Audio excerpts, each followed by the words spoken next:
TV Harian Nasional adalah media yang mengangkat dan menyajikan perkembangan seputar politik dan hukum, ekonomi, pariwisata, pendidikan dan budaya, serta pertanian dan perkebunan.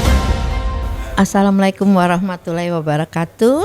Perkenalkan, saya Alicia Johar, Ketua Umum Parvi periode 2020 sampai 2025. Kebetulan saya lagi ada di ruangan Parvi ini, ada logonya, kita lihat ya. Dan di dalam ini kebetulan teman-teman Parvi yang PB Parvi baru selesai rapat, mereka lagi santai karena tadi kita sudah mengadakan acara diskusi dengan insan perfilman dan alhamdulillah semua berjalan lancar ya. Karena kita ingin semua bergabung, insan perfilman seperti KFT, PPFI, Perfiki semua bergabung untuk sama-sama kita diterima oleh pemerintah ya. Oke, jadi sekarang mereka panitianya sudah selesai, kita lihat dulu keadaannya, nanti yuk masuk yuk. Oke, semua. Nah ini lihat teman-teman semua, ini ada tamu ya. Ini kebetulan kita sudah acara ya, lagi santai ya, udah acara tadi.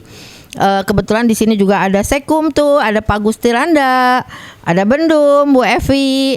Di sini ada Bu Evi, Bu Yati, Mbak Bendum ya. Ada, sebutin namanya sendiri-sendiri. Sandra Naholo. Cia, sebagai Bendahara 1. Nah itu yang berwok nggak kenal ya siapa ya, Rizal Gibran. Oke ya. Sini ada Mas Adit ya. Ayo Pi, ayo masuk ke sini, ayo biar kelihatan nih siapa. Ini ada Ade Nurul, Nurul. Benar. Ade Nurul sebagai Bidang luar negeri dan lembaga. Oke, di sini ada Ocha Marsal dari bidang program. Oke, sini ada saya Ibam, IT developer. Mantap ya, Parvi sudah punya IT dan so on. Pokoknya kita nggak ketinggalan zaman loh. Kita tetap milenial, ngikutin. Dari sana ada Bahana Wijaya. Oke, ketua 3 ya, mantap ya. Sana lagi diekspos dong, itu sana tuh. Ada tuh, sana ada Sekum kita, Bang Gusti Randa ya. Oke, hari ini sudah sukses, kita tepuk tangan ya untuk Bang Gusti Randa. Karena hari ini sponsornya Bang Gusti Randa juga ya. Oke, sekarang Bu Ketum mau diwawancarai dulu ya, silakan ngobrol lagi. Oke, yuk siap masuk. Dadah. Ini ruangan sekretariatnya, kita ada ruangan lagi, kita mau bikin ruang podcast ya. Rencananya di sini untuk YouTube. Ini ruangan Bu Ketum, silakan masuk. Sekarang Bu Ketum, Alicia Johar sudah sampai di ruangan kantor Bu Ketum ya.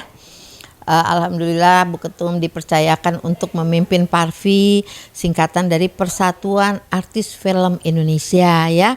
Dan semangat sekali karena apa, kita harus membuat Parvi ini banyak perubahan ya. Kita kalau bisa lebih berkibar dari yang sudah-sudah ya. Dan alhamdulillah Bu Ketum sudah mendapatkan PB pengurus besar sebanyak 65 orang. Kebetulan kita baru ulang tahun yang ke-65 tahun ya. Jadi kebetulan PB-nya juga 65 orang. Jadi Bu Ketum rasanya senang sekali karena dibantu oleh 65 orang yang beda-beda bidangnya masing-masing. Seperti contohnya tadi mereka juga masing-masing bidang berbeda, kita kumpul semua. Kita tiap hari mengadakan rapat yang bidangnya berbeda-beda ya. Saya dipilih pada tahun 2020, setahun yang lalu, tanggal 10 Maret pas ulang tahun Parvi. Saya terpilih sebagai ketum dan sebagai DPO-nya adalah Mas Pong Harjatmo.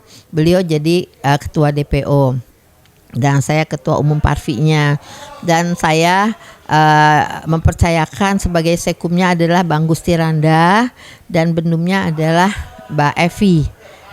Dan alhamdulillah berkat semangat mereka saya juga tambah semangat ya. Jadi banyak sekali program-program yang akan kami lakukan ya, laksanakan, apalagi setelah kami melaksanakan Rakernas tanggal 10 Maret yang lalu. Jadi Rakernasnya tanggal 9 karena besoknya kita merayakan ulang tahun. Tapi kita mengadakannya dari tanggal 8 di Bandung, di Lembang ya, di Hotel Panorama. Kita semua PB pengurus besar ditambah Parvi daerah ya. Kebetulan langsung Bu Ketum lantik mereka 6 daerah di hari ulang tahun tanggal 10 Maret yang lalu ya. Dan juga kami merayakan ulang tahun di hari yang sama di Lembang juga. Jadi hari pertama kami mengadakan pelatihan. Begitu datang tanggal 8 pelatihan supaya mereka mengerti bagaimana cara berorganisasi.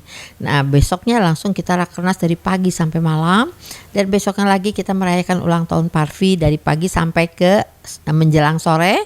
Terus kita ke Jakarta. Di Jakarta kita merayakan juga karena apa?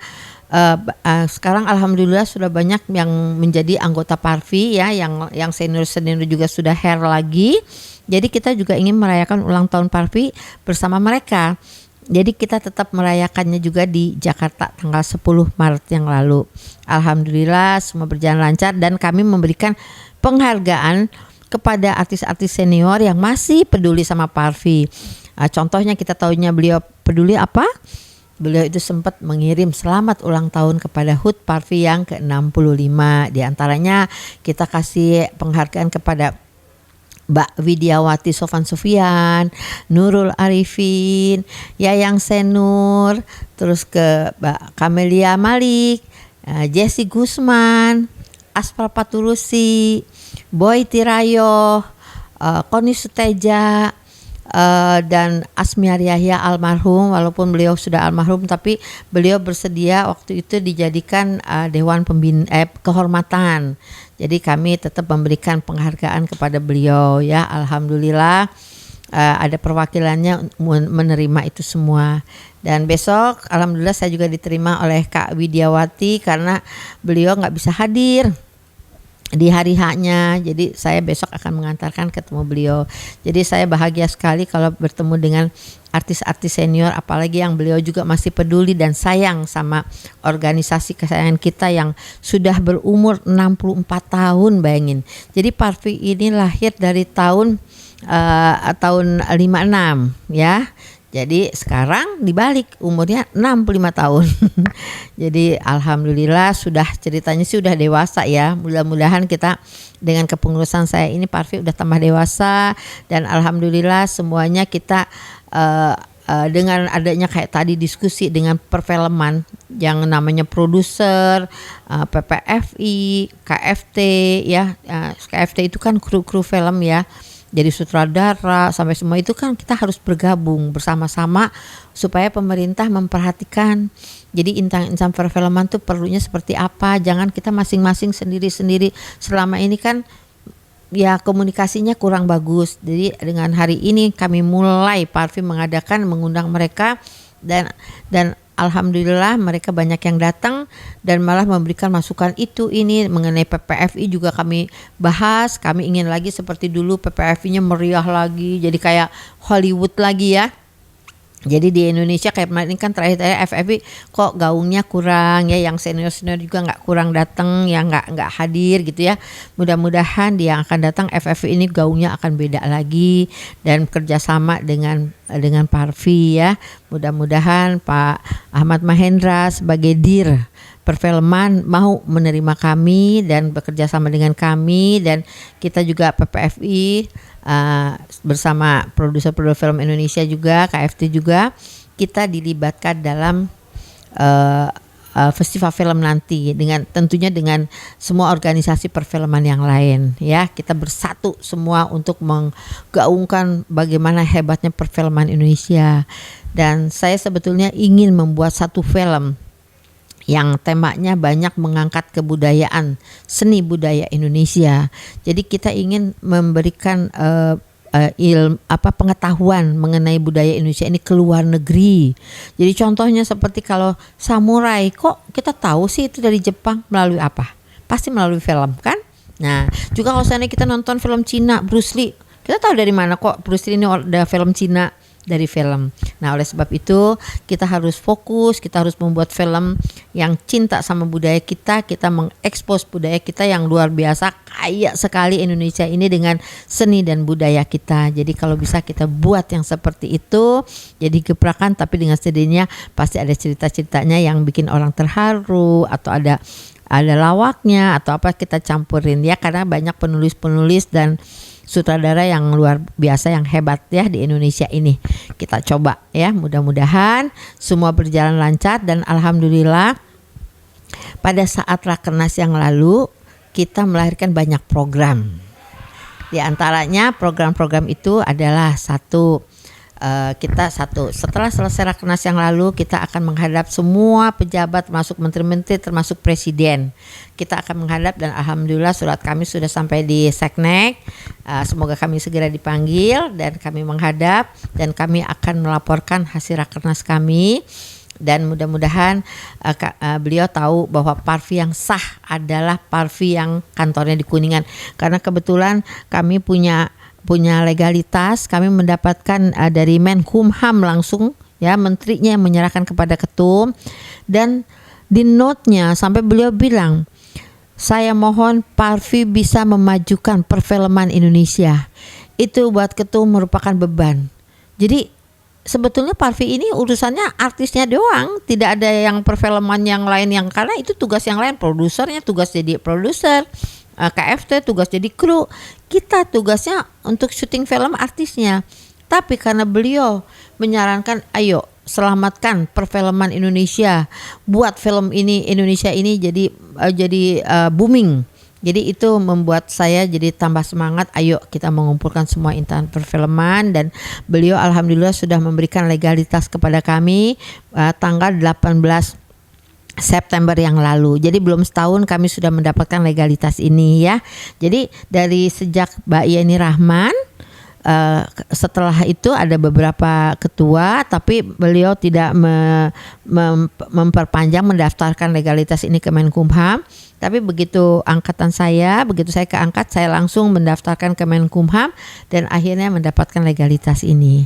Dan ini mungkin di sebelahnya kami juga sudah menghadap ke Kapolri dan kami diterima, dan banyak lagi penghargaan-penghargaan yang kami sudah bekerja sama, sudah tanda tangan MOU dengan BNN misalnya gitu ya. Jadi kita juga ada yang kerjasama dengan Menteri Kesehatan, Menteri Dalam Negeri, kita bantu bagaimana mensosialisasikan new normal saat itu, ya. Sekarang kita 5M, ya. Kita harus mensosialisasikan, bantu pemerintah bagaimana sebaiknya kita di dalam kehidupan ini tetap menjaga 5M. Alhamdulillah Bu Ketum sudah cerita banyak, ya. Ini kebetulan di ruang Bu Ketum ini ada Pak Sekumnya, Pak Gusti Randa. Mungkin nanti Pak Gusti Randa juga bisa cerita, ya. Oke, kita serahkan mic ini kepada Mbak Gusti Randa. Selamat, ya, ini TV Harian Nasional, sukses, tambah mantap, ya. Silakan Mas Gusti. Terima kasih Bu Ketum.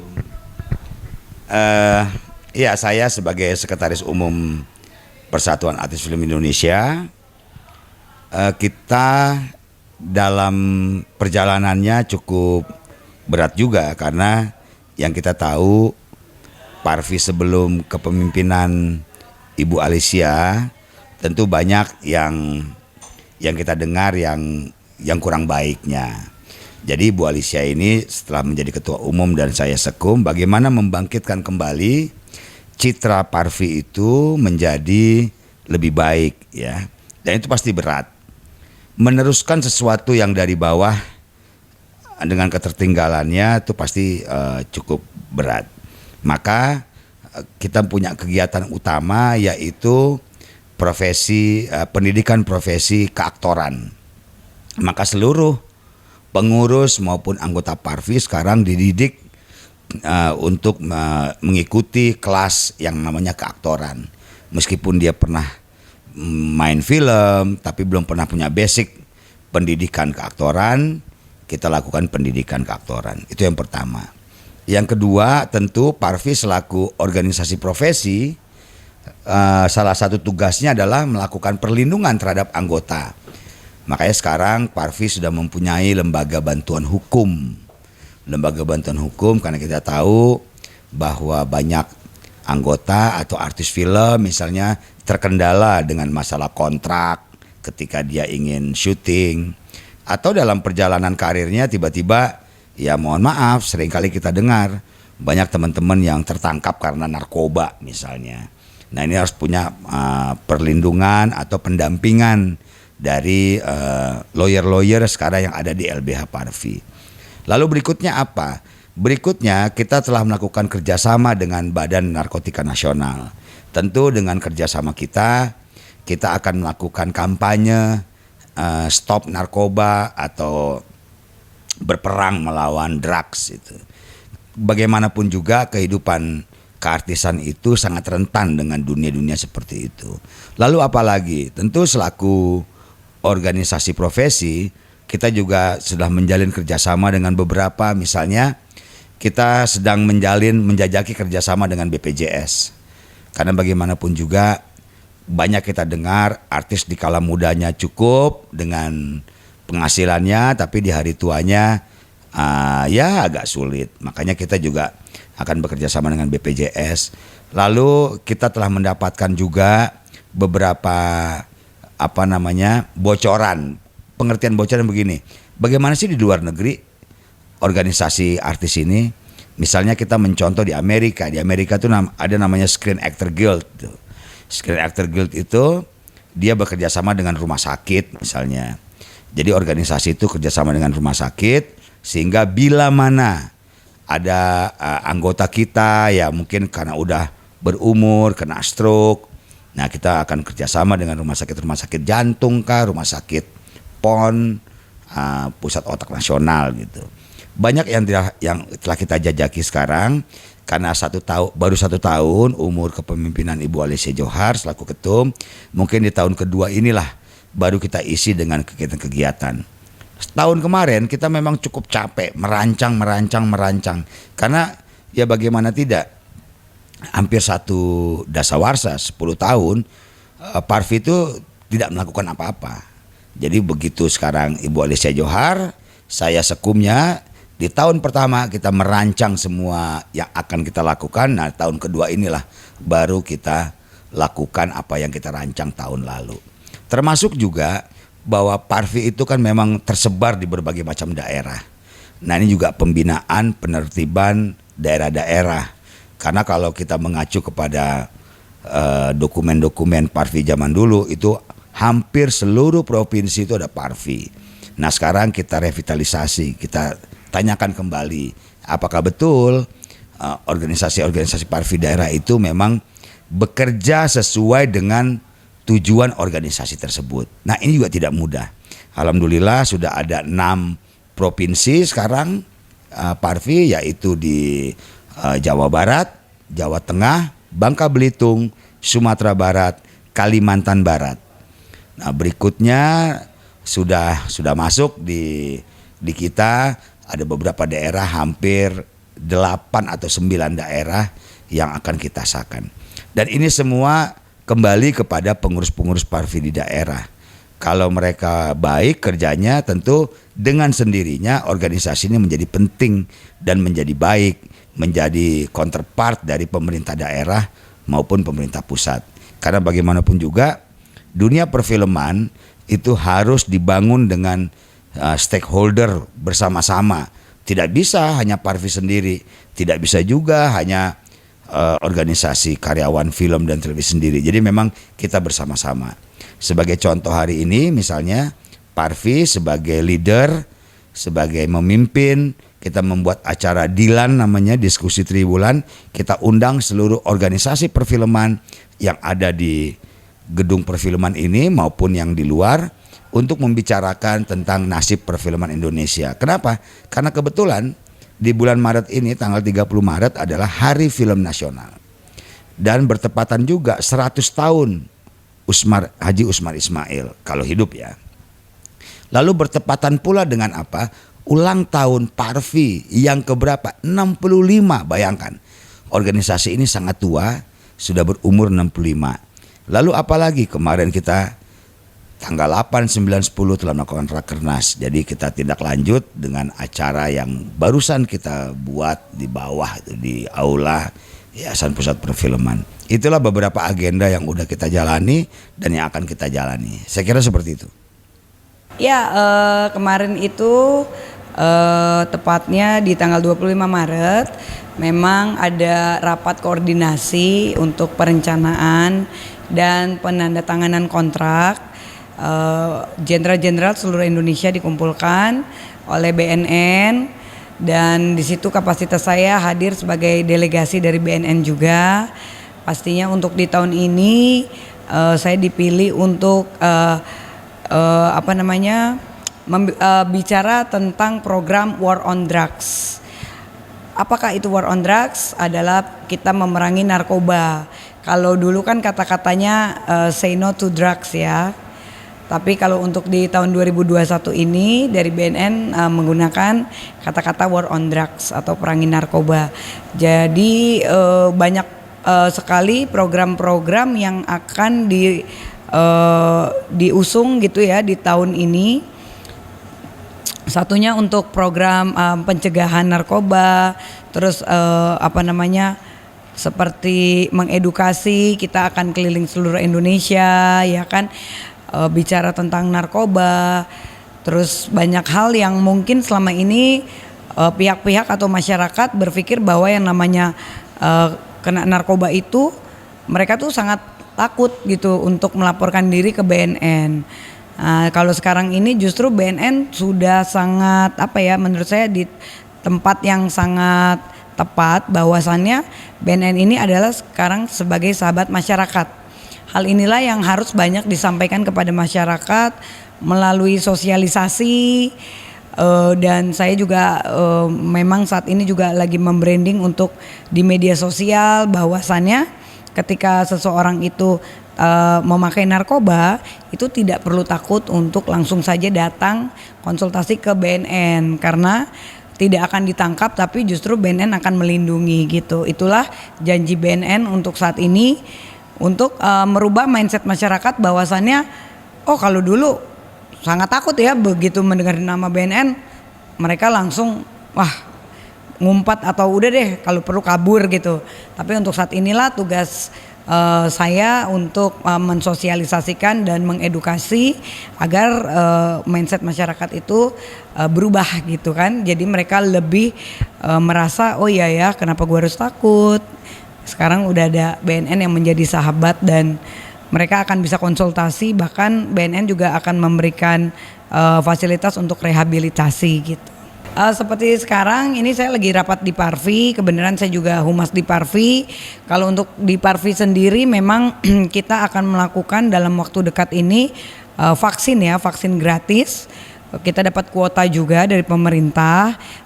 Untuk jumlahnya belum diketahui ya, lagi masih kita mengirimkan surat dulu. Kita mengecek kuota di mana nanti akan dipanggil juga artis-artis yang memang saat ini sedang viral. Kita pilih beberapa karena kan nggak bisa seluruh artis ya menyesuaikan kuota. Kebetulan saya tadi ditunjuk di rapat ini ditunjuk sebagai ketua vaksin juga, dan insya Allah nanti di bulan puasa kita akan menyelenggarakan seperti acara buka puasa bareng, terus menggunakan ACT ya. ACT di daerah Jakarta Utara dan mungkin akan ke Jakarta Timur, Jakarta Selatan gitu. Dan saat ini Parvi juga memang alhamdulillah saya dipilih untuk branding Parvi saat ini gitu. Karena kan memang tokoh-tokoh Parvi kan kebanyakan yang udah senior-senior ya. Kalau saya kan memang dari dulu, dari zamannya Mbak Yeni Rahman, memang kedudukan saya di Parvi saya adalah bendahara juga gitu. Jadi alhamdulillah memang saya ditunjuk oleh yang senior saat ini untuk banyak kepercayaan, dan kita juga di bulan Juni insya Allah akan menyelenggarakan FFI gitu dan mengusung film untuk Dilan kedua. Kalau untuk syuting sinetron alhamdulillah kan karena kegiatan saya sekarang udah sebagai advokat. Kebetulan saya punya law firm sendiri, Kumala Lubis and Partners. Di situ saya sebagai managing partners dan saya menggandeng rekan saya Bang Denny Lubis. Jadi memang kegiatan saya sekarang lebih banyak corporate to corporate. Terus kalau ada menangani kasus-kasus, ya kalau memang pas nantinya ada tawaran sinetron, memang waktunya kosong, ataupun mungkin ada tawaran main film yang memang bisa ditentukan waktunya sih, kenapa enggak gitu. Saat ini memang seperti tadi juga saya baru pulang syuting nih dari tadi pagi. Saya syuting Brownies Jalan-Jalan karena memang kalau untuk talk show di TV sih alhamdulillah sampai saat ini syutingnya kan cepat ya. Kalau talk show 1 jam 2 jam sudah selesai. Jadi memang tidak memakan waktu yang banyak ya. Saya memang masih, kalau dulu stripping ya, kalau 2019 stripping di stasiun TV. Tapi kan mengikuti saat ini kan banyak program-program juga yang banyak terpending. Jadi mungkin program TV ya agak sedikit menurun gitu.